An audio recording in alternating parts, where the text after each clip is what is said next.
जय माता दी फ्रेंड्स, स्वागत है आप सभी का नवरात्रि के तीसरे दिन में।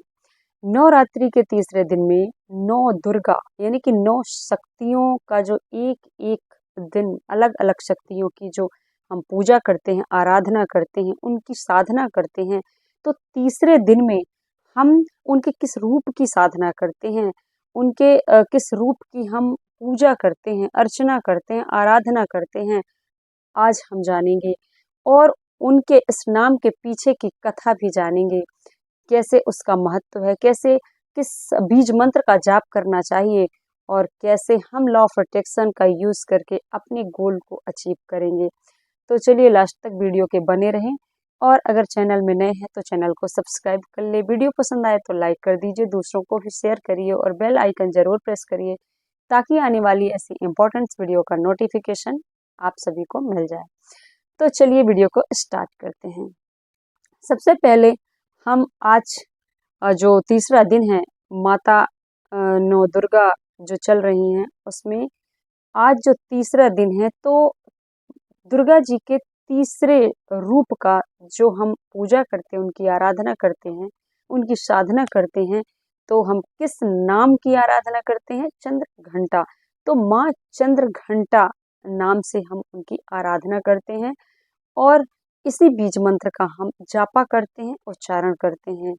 और जो भी व्यक्ति इस मंत्र का जाप करता है, इस मंत्र का बार बार जाप करता है, अगर वो 108 बार इस मंत्र का जाप करता है तो वह अपने मणिपुर चक्र को जागृत कर सकता है। मणिपुर चक्र को जागृत करने से वह आत्म बल यानी कि आत्म शक्ति और आत्मविश्वास को जागृत करता है, जिससे वो किसी भी निर्णय को अच्छे तरीके से, ठोस तरीके से ले सकता है। यानी कि वो जो भी निर्णय लेगा उसमें वो अडिग रह सकता है, क्योंकि मणिपुर चक्र जो होता है वो आत्मशक्ति और निर्णय लेने में, कठोर निर्णय लेने में, अपने निर्णय में अडिग रहने में महत्वपूर्ण भूमिका निभाता है।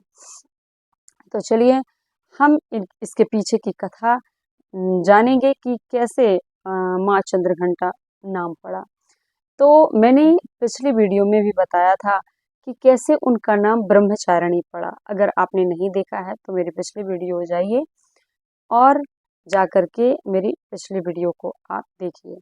उसमें मैंने बताया था कि कैसे ब्रह्मचारिणी नाम पड़ा था, जो कि उनके सेकेंड डे यानी कि दूसरे दिन माँ ब्रह्मचारिणी की पूजा होती है उनके स्वरूप की।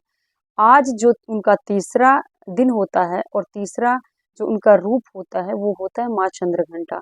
तो माँ चंद्रघंटा के पीछे की भी कथा यही है कि जब माता पार्वती जी शिव जी को पति रूप में प्राप्त करने के लिए उन्होंने जब बहुत ही कठोर तपस्या करने का प्रण लिया था, तो जब इतनी कठोर तपस्या करने का प्रण लिया था और उन्होंने इतनी कठोर वर्षों तक तपस्या की थी, तो उनकी तपस्या से, इतनी कठिन तपस्या से तीनों लोग प्रभावित हुए थे। तो और जब राक्षसों ने देवताओं को सताना शुरू कर दिया, क्योंकि वो कठोर तपस्या कर रही थी, कठोर तपस्या में वो सालों साल उनके गुजर रहे थे, तो जब देवताओं को राक्षसों ने सताया, यानी कि राक्षस सता रहे थे देवताओं को, उन्हें उन्हें जो है परेशान कर रहे थे, तब जाकर उन्होंने अपना वो उग्र रूप धारण किया था। जब उन्होंने अपना उग्र रूप धारण किया, अपना रुद्र रूप धारण किया, तब उनके ये माथे पे, मस्तिष्क में एक अर्ध चंद्राकार एक घंटा जो है वो प्रकट हुआ।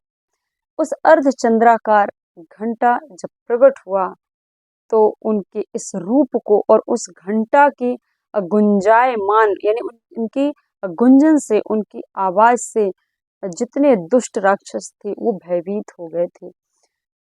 तब जो शक्ति के इन तीसरे रूप का नाम चंद्रघंटा पड़ा, क्योंकि उनके इस रूप को, उस घंटे के इस गुंजायमान से, गूंज से, मतलब उस घंटे के जो चंद्र आकार का घंटा था, उस घंटे के गूंज से दुष्ट जो राक्षस थे वो भयभीत होकर भाग गए थे। इसलिए माता का नाम चंद्रघंटा पड़ा। अब चंद्र घंटा जो है उग्र रूप यानी कि अपने अंदर की शक्ति को पहचानने की प्रेरणा देती हैं कि आपके अंदर अपार शक्ति है। हर परिस्थितियों में आपके अंदर किसी भी कठिन परिस्थितियों में आप अपनी शक्ति का प्रयोग कर सकते हैं। उस शक्ति को पहचानिए, आप अपने अंदर की ऊर्जा को पहचानिए। जब आप अपने अंदर की शक्ति को, अपने अंदर की ऊर्जा को पहचानते हैं तो आप डर से मुक्त हो जाते हैं, आपके अंदर संदेह नहीं रहता है, आप निडर हो जाते हैं। तो माँ जो चंद्र घंटा है वो हमें प्रेरणा देती हैं अपने अंदर की शक्ति को जागृत करने के लिए, आपको निडर बनाती हैं। तो ये है माता चंद्र घंटा नाम पढ़ने की कथा। अब आगे इनके लिए आप प्रैक्टिस कैसे कर सकते हैं, पूजा कैसे कर सकते हैं, इनकी ध्यान कैसे कर सकते हैं। तो जो माँ चंद्र घंटा है उनकी पूजा और उनकी आराधना, उनकी शक्ति के लिए आपको ओम देवी चंद्र घंटाय नमः का जाप करना है, चैंटिंग करना है। अगर आप 108 बार करते हैं तो आप इन डर से, भय से मुक्त हो जाते हैं और आप अपने अंदर की शक्ति को जागृत करते हैं। जैसे ही आप इस मंत्र का बार बार जापा करते हैं, आपका जो मणिपुर चक्र है वो बैलेंस हो जाता है, यानी कि वो जागृत हो जाता है। आपके अंदर अगर भय है, डर है, इसका मतलब है कि आपका जो मणिपुर चक्र है वो बैलेंस नहीं है। आप अपने मणिपुर चक्र को जागृत करने के लिए आप ओम देवी चंद्र घंटाय नमः का जाप करिए। जब आप बार बार इसकी चैंटिंग करते हैं तो आपका जो चक्र है वो जागृत हो जाता है। जैसा कि आपको पता है कि हमारे शरीर में 7 चक्र यानी कि 7 चक्र हैं। ये अलग अलग जो चक्र होते हैं ये हमारे ऊर्जा का केंद्र है, एनर्जी का सेंटर होते हैं और यही हमें अलग अलग जो हमारे अंदर भय है और प्रेम है, ये हर चीज को बैलेंस करते हैं। हमारे अंदर जितनी भी शक्तियां हैं उन्हें कंट्रोल करना इन्हीं का काम होता है। हमारे जो एनर्जी सेंटर हैं यानी कि जो ऊर्जा के केंद्रक हैं, अगर हम इन्हें बैलेंस नहीं करते, इन्हें जागृत नहीं करते हैं तो हम अनेक परेशानियों से जूझते रहते हैं। तो आज आपको माँ चंद्र घंटा की पूजा करने के लिए सबसे पहले आपको माँ चंद्र घंटा का जो मैंने बीज मंत्र बताया है, ओम देवी चंद्र घंटाय नमः का जाप करना है। सबसे पहले आपको माँ चंद्र घंटा जो देवी हैं उनकी आज मतलब शक्ति, आज दुर्गा जी के तीसरे शक्ति की पूजा करने के लिए आपको सबसे पहले एक शांत जगह में बैठ जाना है। जैसे ही आप एक शांत जगह में बैठते हैं तो आप लंबी सांस लेंगे। अपनी लंबी सांस को लीजिए और छोड़िए 3 बार। जब आप अपनी लंबी सांस को लेते हैं और छोड़ते हैं 2 से 3 बार तो आप अपने आप को रिलैक्स महसूस करते हैं। आप करके देखिए पहले। और जब आप 3 बार लंबी सांस लेते हैं, छोड़ते हैं तो शांत, आपका मन बिल्कुल शांत हो जाता है। क्योंकि हम पूजा तभी कर सकते हैं जब हम शांत होते, जब हमारा मन स्थिर हो, शांत हो।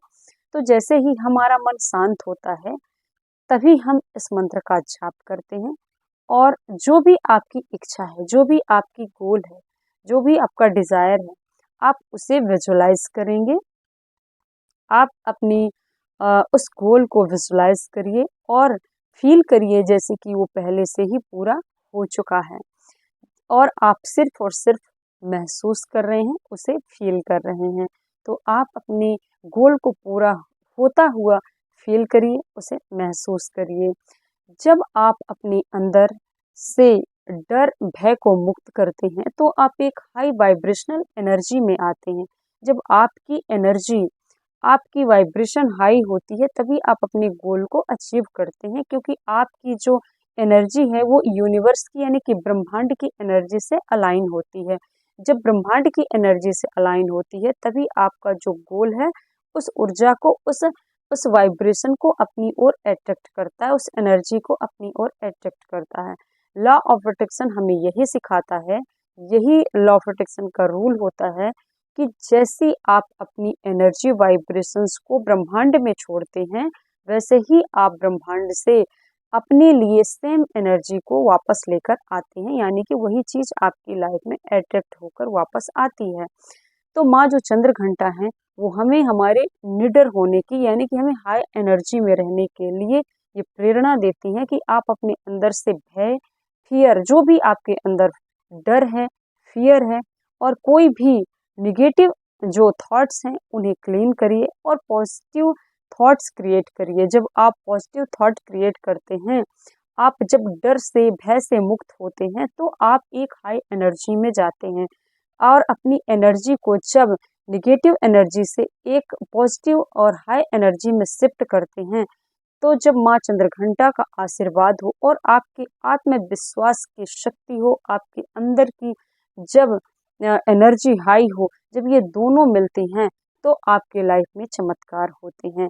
तो फ्रेंड्स, याद रखिए कि आज का जो तीसरा दिन है वो माँ चंद्रघंटा का दिन है और माँ चंद्रघंटा हमें अपने अंदर की शक्ति को पहचानने के लिए प्रेरित करती हैं। हमें अपने अंदर से डर और भय को बोलती हैं कि मुझ पर छोड़ दो, मुझे अर्पित कर दो और तुम लोग जो है वो हाई वाइब्रेशन एनर्जी में जाओ, मुझे समर्पित कर दो। जितनी भी आपके अंदर डर है, भय है, चिंता है, आप माँ चंद्रघंटा के चरणों पे अर्पित कर दीजिए। जैसे ही आप माँ चंद्रघंटा के चरणों में अर्पित करते हैं, आप फ्री हो जाते हैं, मुक्त हो जाते हैं उस बोझ से।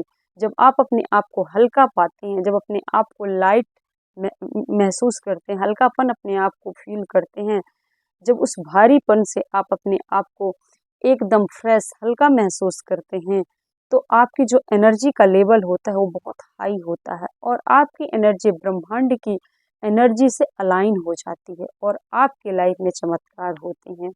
आपको अफर्मेशन भी बोलना है कि मैं निडर हूँ, मैं शक्तिशाली हूँ, मैं निडर हूँ, मैं शक्तिशाली हूँ, यूनिवर्स मेरी सहायता कर रहे हैं, यूनिवर्स मेरी डिज़ायर को पूरा करने में मेरा साथ दे रहे हैं, यूनिवर्स हमेशा मेरे साथ काम करते हैं मेरे डिज़ायर को पूरा करने के लिए। जैसे ही आप बार बार अपनी मुंह से ये बार बार आप चैंटिंग करते हैं, बार बार इसका आप अफर्मेशन को रिपीट करते हैं, आपका सबकॉन्शियस माइंड भी मान लेता है कि आप स्ट्रांग हैं, आप साहसी हैं, आप निडर हैं, आप भय, चिंता से मुक्त हैं और आपका जो शरीर है उसी तरह रिस्पॉन्ड करना शुरू कर देता है और हाई एनर्जी क्रिएट होता जाता है। जैसे ही एनर्जी रिलीज होती है, आपकी एनर्जी यूनिवर्स की एनर्जी से अलाइन हो जाती है।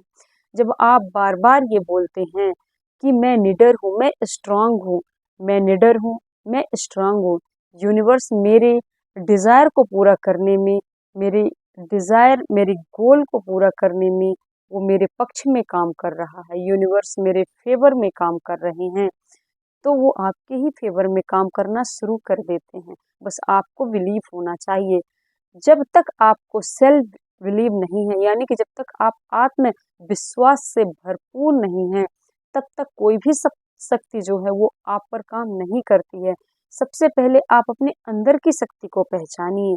जैसे ही आप अपने अंदर की शक्ति को पहचानते हैं, अपने आप पर बिलीव करते हैं, अपने आप पर भरोसा करते हैं, आपका सबकॉन्शियस माइंड जो होता है वो रिप्रोग्राम होता है, वो पुराने पैटर्न्स को तोड़ता है और रिप्रोग्राम हो जाता है। उसे बिलीव हो जाता है कि आप शक्तिशाली हैं, आप स्ट्रांग हैं और यूनिवर्स, पूरी ब्रह्मांड की एनर्जी आपके पक्ष में काम कर रही है, आपके फेवर में काम कर रही है। और फिर जब आपका सबकॉन्शियस माइंड मान लेता है कि आपके ही पक्ष में सारे काम आपके ही फेवर में हो रहे हैं, तो होता है फिर आपके लाइफ में चमत्कार। तो फ्रेंड्स, आज आपको ये वीडियो कैसी लगी कमेंट में ज़रूर बताइए। जय माता दी। थैंक यू मुझे सुनने के लिए। Thank you so much. Thank you universe.